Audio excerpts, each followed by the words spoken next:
Biblia inasema ayatajaye yale yasiyokuwako kana kwamba yako. Yaani mambo hayapo lakini yanatajwa kana kwamba yapo. Afya haipo lakini inatajwa kana kwamba ipo.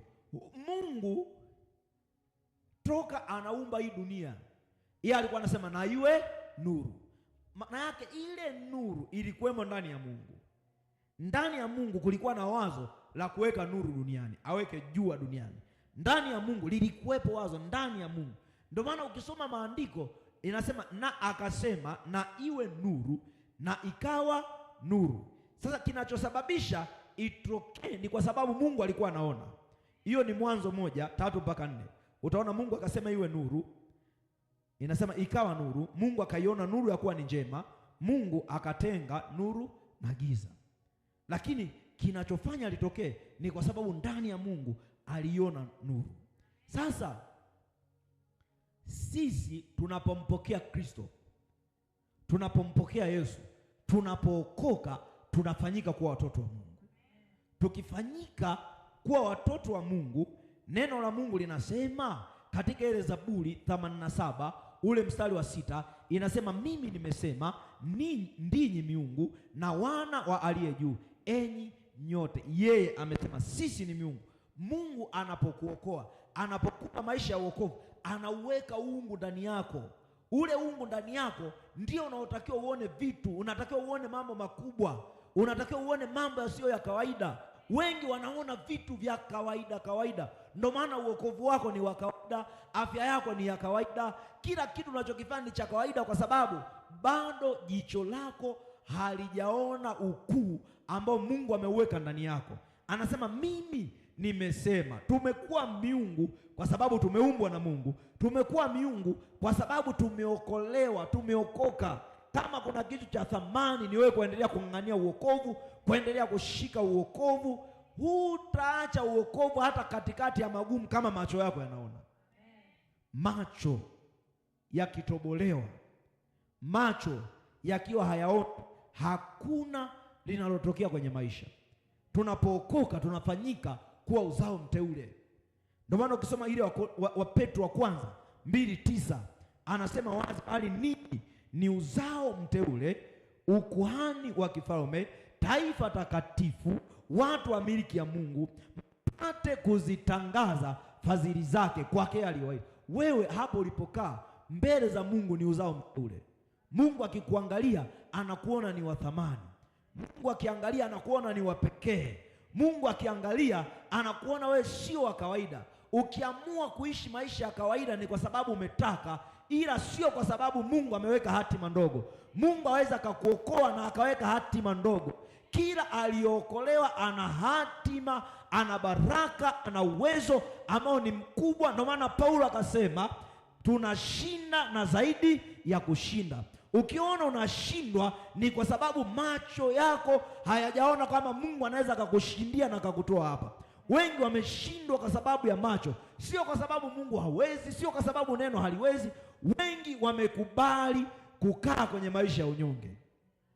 Usikubali kuwa na maisha ya kawaida kwenye maombi. Usikubali kuwa na maisha ya kawaida kwenye neno. Usikubali kuwa na afya ya kawaida. Unatakiwa uwe na afya nzuri zaidi. Yaani kila kitu kwenye maisha yako hakikisha sio cha kawaida, kwa sababu Mungu tuliyemwamini sio Mungu wa kawaida. Sisi tukisema ni Mungu amesema. Sisi tukifanya jambo ni Mungu amefanya hilo jambo. Sisi tukienda shambani ni Mungu ameenda wapi? Shambani.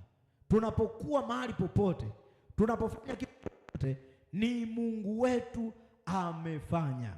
Ndio maana ukisoma kile kitabu cha Wakorinto wa kwanza ile sura ya 5 na ule mstari wa 20, Biblia inasema sisi tu wajumbe kwa ajili ya Kristo, kana kwamba Mungu anasihi kwa vinywa vyetu. Sema Mungu anasihi kwa vinywa vyetu. Vinywa vyetu. Kwa vinywa vyetu. Yaani kwa vinywa vyetu sisi tukisema ni Mungu amesema. Amesema Mungu anasihi kwa vinywa. Wewe ukitamka na iwe afya, ni Mungu amesema na iwe afya, kwa sababu Kristo yupo ndani, Mungu yupo ndani. Kwa tunapotamka neno, tunaposema neno, tunapoita afya, tunapoita uchumi, tunapoita baraka, ni Mungu ameziita zile baraka. Lakini unaona, una macho.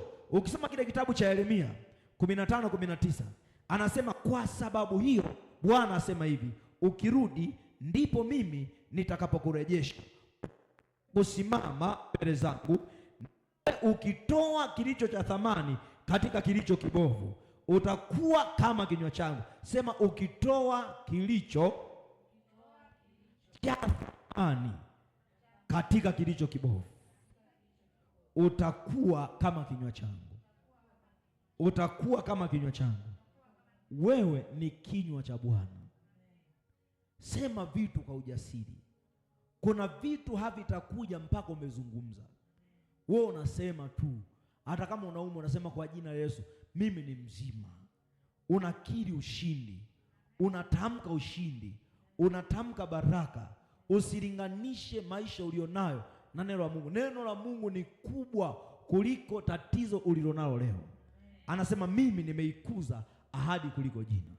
Kwa Mungu anaheshimu kila ahadi aliyoahidi. Mungu ipo kwa ajili ya maisha yako.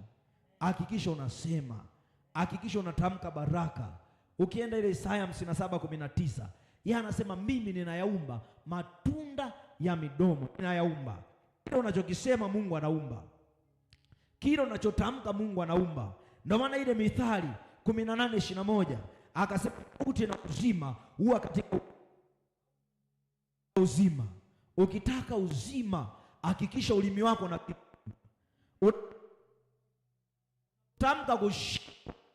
Kinachotokea ni hali ya kushindwa, lakini unapotamka ushindi, kinachotokea ni hali ya ushindi. Tamka ushindi hata katika wakati mgumu. Wakati unaumwa, tamka ushindi. Wakati ambao mambo hayaeleweki, tamka ushindi. Lakini hakikisha unachokitamka unakiona Mungu atakifanya na atakuletea yote sawa sawa na vile alivyoahidi kwenye neno.